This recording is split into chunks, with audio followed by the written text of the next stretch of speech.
Hi everyone, it's Steve.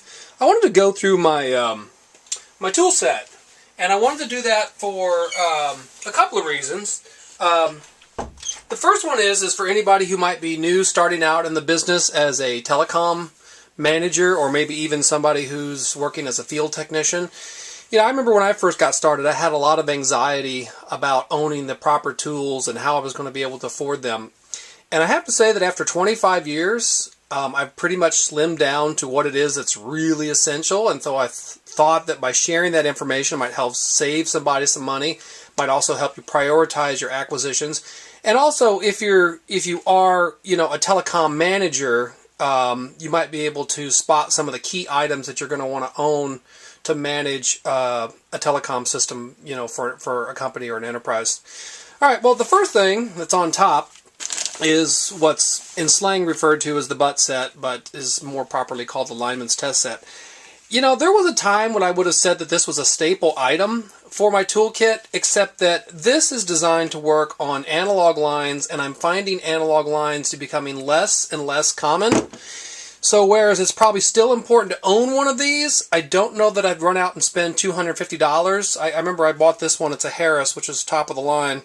It's got speakerphone, and it's also supposed to be it's supposed to have an impedance that doesn't knock down DSL lines, although I can attest that I've knocked down plenty of DSL lines with this thing. But anyway, whether you decide to get a butt set or not, if I was going to go out and buy a new one today, I'd probably just buy something like less than $80, and I don't know that if I'd opt for speakerphone, because it's just not that big a deal anymore. Now, something that is pretty much imperative for just about anybody in this business is known as a toner. A toner is a device that comes with a couple of alligator clips like this, and then also an RJ11. And what this does is you plug this into a jack, or you can connect it to the wiring, you know, tip and ring. And also, I keep a coupler with it because sometimes I have to couple to an RJ11 cord. What that does is it generates a signal. It makes a radio frequency signal that travels over the wire, and then you use something called a test set. I'm sorry, a tone probe. And tone probes used to sometimes be called bananas, and the reason they used to be called bananas is because they used to be yellow. Pretty much all the ones you used to see used to be yellow. It comes with a little volume on the side. So here's how it works. So I plug this into the wall, it generates a signal, then I can go to the other end of where I suspect that wire is. And notice how I don't actually have to touch it. As you get closer to the wire, then in fact, when you get right on the wire, it gets really loud. And that's how you know that you've identified the proper signal, a proper pair of wires. The second thing it does is it has a continuity switch, which in the continuity position tells you if there's a short on the line, or if it's a complete circuit coming back to you. That's usually with telephone lines. That's not a good thing. And then lastly, in the neutral position, it does nothing except that if you do plug it into a hot line, the light will turn green or red, and that means that the circuit is active. All right, and there's more particulars around that, but I'm not going to get into it. But a toner and a tone probe, I would consider to be my top 5 items that you have to have if you're going to be a field technician or telecom manager. All right, also another thing that you just can't live without, if you're somebody who's doing moves, adds, and changes, is what's known as a punch down tool. Now, the two most popular types of punch blades, that is it's a blade that goes in it's like a chuck that goes in the end of the punch down tool. The two most popular are what they call 66 and 110. Okay, most of these, when you buy them, they usually come with a 66 already in them, and then they've got a spot here in the back to buy an additional blade and store it back there, because as a busy technician, you'll switch back and forth between 110 and 66 on a regular basis. Although it's kind of funny, as things have changed, I'm seeing a lot less 66 punch down connections, and mainly just seeing a lot of 110 connections. So I would say, well, you need to own a 66 anyway, but 110 is pretty common now too. Now, along the lines of punch down tools, 66 and 110 are not the only game in town, and I carry this little, I don't know what you call it, like a little plastic container where I keep really small things in my toolbox that I don't want to lose.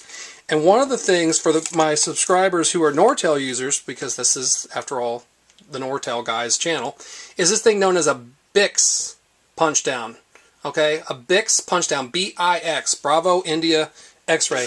A BIX tool is used in this punch down tool, and when Nortel was installing a lot of these systems, especially the key systems, the Northstar series, they would use what was known as a BIX punch down block, and that looked a little bit like a 110, but do not use a 110 on a BIX block because you will mess it up. So it's not good. So if you manage a Northstar system, this might even be true for the Option series, but I'm not positive. If anybody knows, please leave a comment. But a BIX tool was used a lot in the Nortel environment.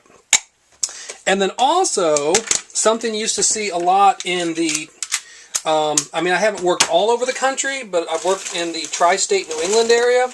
And for some reason, whenever I was over in New York, maybe I don't have it, there was something known as a Krone punch down. K-R-O-N-E. I think I had that in my other toolbox. Sorry.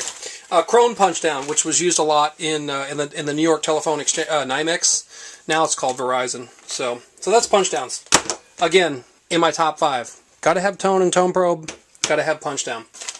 All right. Another thing that I use a lot would be in my top 5 is a screwdriver. Now you can go out and get about 4 or 5 different screwdrivers. I personally like these little inexpensive ones. You get these at Home Depot, where it's, you know, it's a shaft that pulls out of the handle, and it's got like a big blade. I mean, sorry, it's got a small flat blade. It's got a small Phillips. Flip it over to the other side. It's got, you know, bigger Phillips and a bigger flat blade. Now, here's what's cool I like about this.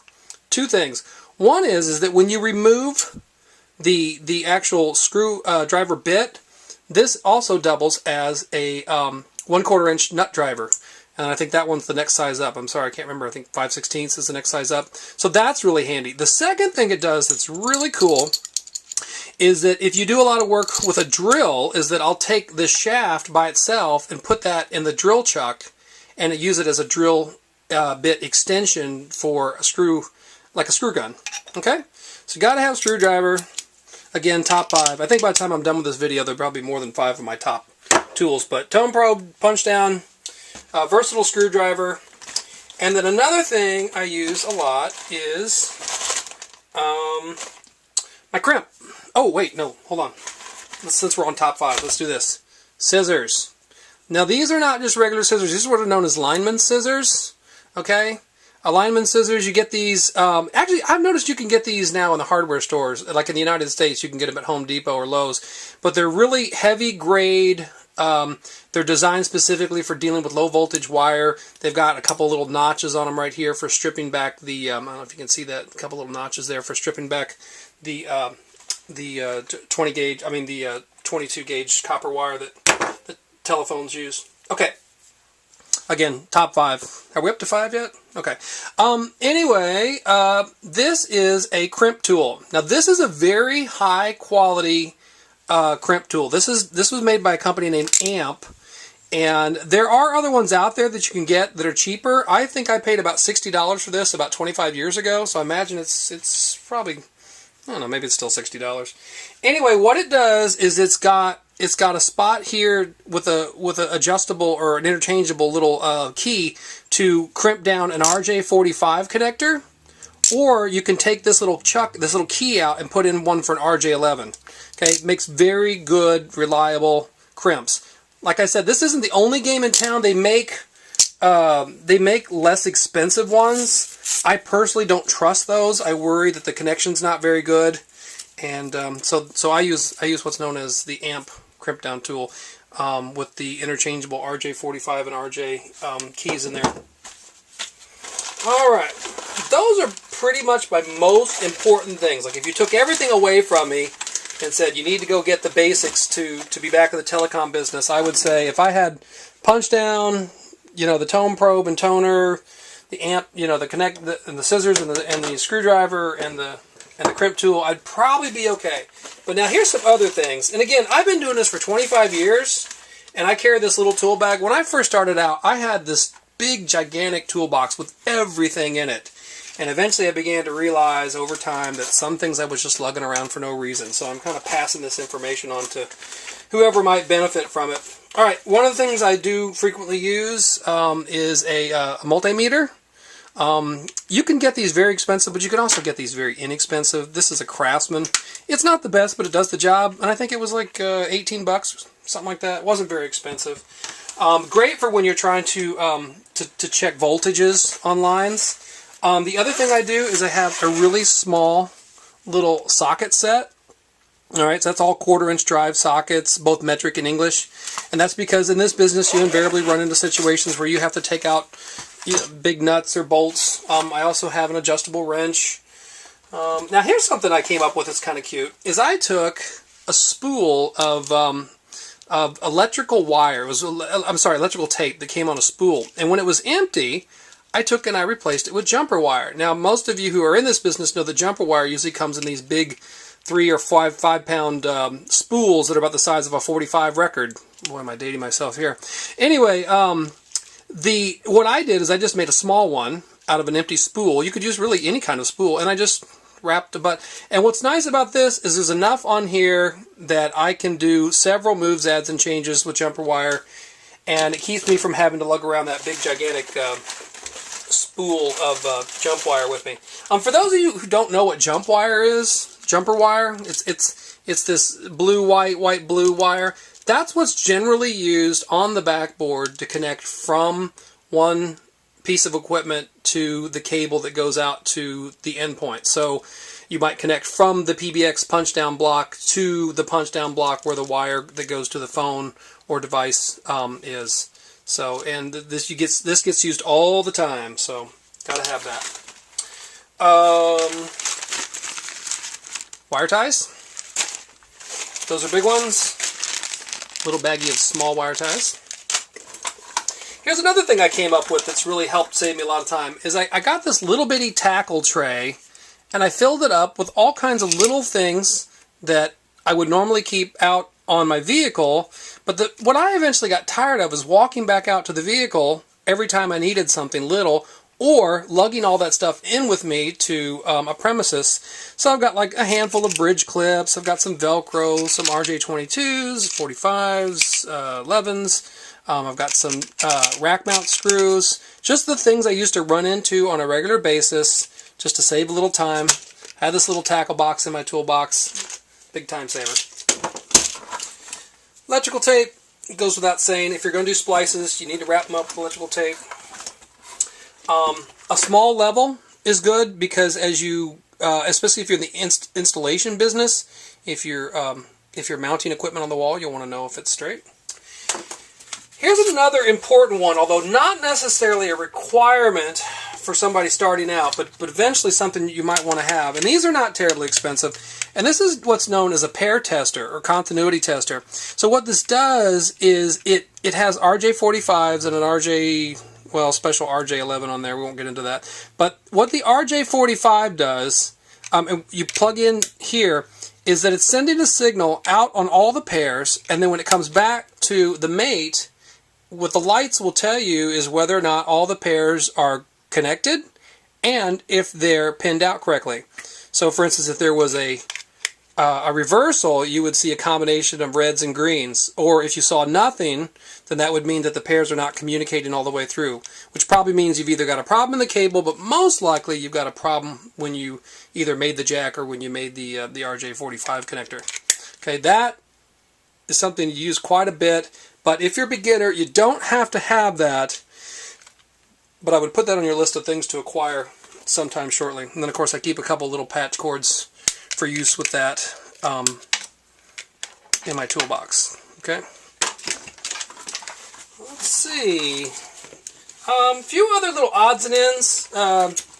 Tape measure is always good to have, especially if you're in the installation business. This is one that's kind of cute too. Is a little magnetic telescoping pen here that, you know, this is good when you drop screws down into little spots where you can't reach them with your hand. Let's see. Also, a mirror. Now, the things I'm doing now are kind of more advanced. I wouldn't say you necessarily needed to have, you know, a collapsible mirror in the telecom business, but I can tell you this has been really handy sometimes when I'm trying to see what's going on, especially if I've cut a hole in a wall and then I'm trying to see why my cable won't come down the wall. I stick the mirror in there. It's pretty good. Flashlights. Gotta have a flashlight. Gots to have a flashlight. Sharpie and regular pen, okay? I can't tell you how annoying it is for us more advanced or seasoned technicians to go in behind somebody who didn't label their stuff or didn't label it properly or tried to use a ballpoint pen on a 66 block. You need to have a Sharpie, okay? They're not that expensive. You can buy them in multi-packs. Always have a Sharpie on you. And I guess that's about it. You know, if I had to go back and sum it up, if I was a field technician just starting out, I would say the things you really, really, really should have is my top two, by far, probably my top three, is toner and tone probe, punch down tool, scissors. Screwdriver's a must, but that's kind of like, goes without saying. Analog lineman set. You know, analog lines are disappearing more and more every day. You can decide whether you want to get one of these. Could I get by in the field without this? Yeah, I probably could. And then probably a good adjustable wrench would be good to have with you. And then the crimp tool. All the other stuff is kind of like extra, but eventually at some point as you become a master technician, you're going to want to have all these things that I've just showed you. Also, for my viewers, please feel free to post comments if you are a seasoned technician and you want to share some things that you keep in your toolbox that make you more effective at what you do. So, Steve the Nortel guy signing off. Thank you so much for watching.